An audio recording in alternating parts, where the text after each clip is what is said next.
நாளைக்கு தினம் பிரதமர் வராரு. தம்பி, தென் மாவட்ட மக்கள் ரொம்ப வருத்தமா இருக்கு. ஏன்னா அவங்களுக்கு வந்து ஆபத்தில் இருந்துச்சுமையும் பிரதமர் வரல, உள்ள பெரிய வருத்தத்தில் இருக்காங்க. அதே போன்று அவருடைய சார்பில் வந்த நிதியமைச்சர் வந்து வந்த பிறகும் மக்களுக்கு ஆறுதல் சொல்லாமல் ஆணவம் பேசிட்டு போயிட்டாங்க.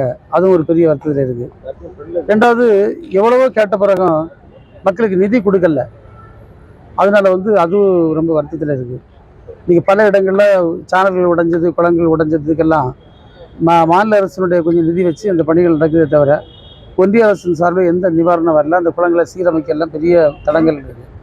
இந்த சூழ்நிலையில் ஒரு தேர்தலுக்கு வேண்டி ஒரு பிரதமர் வரணுமா, ஏன் வந்து எங்கள் கஷ்டப்பட்ட நேரத்தில் எங்கள் துயரத்தை துடைக்க வரல உள்ள கேள்வி வந்து எல்லா இடத்துலையும் இருக்கிறது. அந்த கேள்வி நியாயமாக தான் தெரியுது.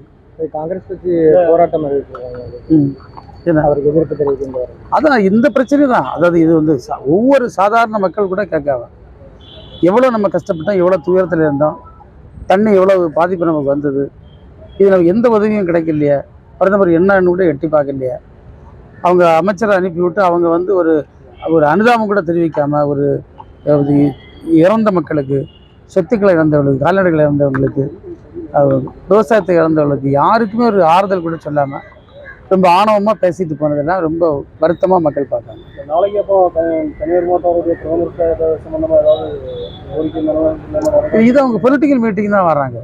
கவர்மெண்ட்டு நிகழ்ச்சியோ கோரிக்கை குறைக்க வரல.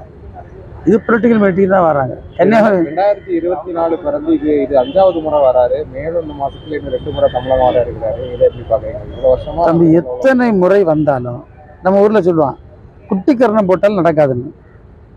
கேள்விப்பட்டது இல்லை? குட்டிக்கரணம் போட்டாலும் நடக்காது.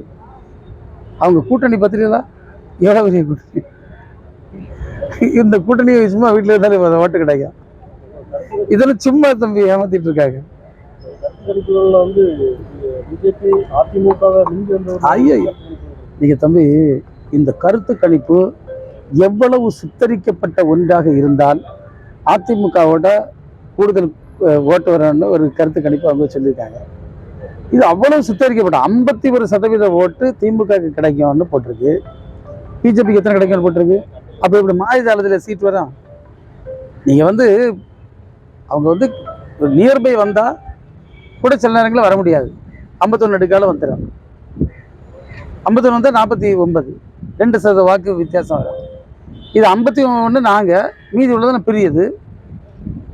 அதுக்கப்புறம் எப்படி நீங்கள் 5 வர முடியும்?